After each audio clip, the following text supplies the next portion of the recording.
இன்றைக்கி கடவுள் நம்மளுக்கு கொடுத்துருக்க வசனம் மீகா 4:2. திரளான ஜாதிகள் புறப்பட்டு வந்து நாம் கர்த்தரின் பர்வதத்துக்கும் யாக்கோப்பின் தேவனுடைய ஆலயத்துக்கும் போவோம் வாருங்கள். அவர் தமது வழிகளை நமக்கு போதிப்பார், நாம் அவர் பாதைகளில் நடப்போம் என்பார்கள். ஏனெனில் சியோனிலிருந்து வேதமும் எருசலேமிலிருந்து கர்த்தரின் வசனமும் வெளிப்படும். இந்த வசனத்தை குறித்து கடவுள் சொல்லி பார்ப்போம்.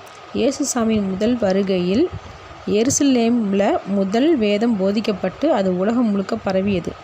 அதுபோல் இயேசுசாமியின் இரண்டாம் வருகையும் உலகம் முழுவதுமாக தேவனுடைய வார்த்தையும் தேவனை பற்றின புரிதலும் எல்லா மக்கள்கிட்டையும் பரவும். அப்போ எல்லாரும் தேவனை தேடி தேவன்கிட்ட வருவாங்கன்னு சொல்லப்பட்டிருக்கு. நமக்கு வேண்டப்பட்டவங்களோ இல்லை உறவுகளோ ரட்சிக்கப்படணும் நம்ம ஜெபம் பண்ணிகிட்டு இருப்போம். அப்போது இந்த வசனத்தின்படி பார்த்தா கடைசியில் தான் எல்லாரும் ரட்சிக்கப்படுவாங்களான்னு நமக்குள்ளே ஒரு கேள்வி எழும்புது. கடைசி காலத்தில் தான் மக்கள் முதன்முறையாக தேவனை ஏற்றுக்கொள்ளுவார்கள்னு வசனம் சொல்லலை. இன்று விசுவாசிக்காதவங்க கூட மனம் திரும்பி தேவனை உணர்ந்து உடனே தேவனை விசுவாசிக்கலாம்.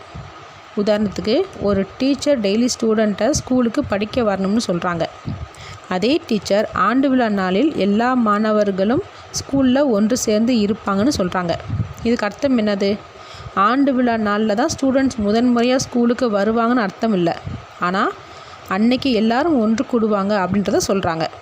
அதனால் இன்றைக்கு தேவன் அவ்விசுவாசிகளை அழைத்து மனம் திரும்ப செய்து தேவனுடைய வருகை அன்னைக்கு ஒன்று சேர்ப்பார். அதனால் நம்ம தொடர்ந்து விடாமல் ஜெபிப்போம். நிச்சயமாக ரட்சிக்கப்படாதவங்க ரட்சிக்கப்படுவாங்க. ஆமேன்.